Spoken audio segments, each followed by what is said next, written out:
Magandang hapon mga kapatid, nandito tayo sa Squayan Street, kung saan dito sa Barangay Tatalon, no?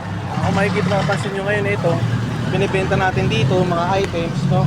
Ito ay binabagsak presyo po natin mga kapatid, no?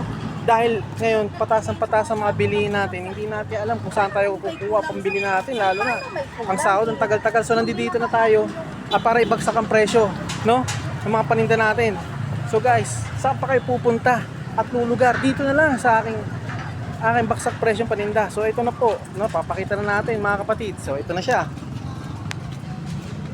Ayan po, ayan. Makikita nyo, mga baksak presyo po, di ba?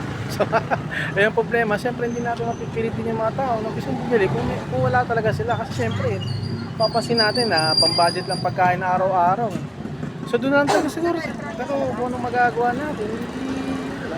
So sa ngayon, no, itong paninda natin ngayon, nasa harap natin, binagsak presyo ko na. So para madali lang mapaubos. So ito na. Ngayon, na-stock siya mga kapatid, no? So binabagsak presyo natin para sa ating pangmasang bayan, no? So saan pa ba tayo? Di syempre, sa presyong pangmasa, no? Syempre, taghirap na ngayon, tumataas na naman ang bilihin.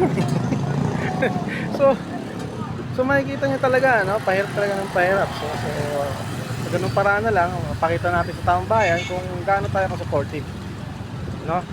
Bilang presyong pangmasa, no? So ginawa ko ng baksak presyo dahil para mabili lang. Kasi di magustuhan nila, di magustuhan. Kung hindi.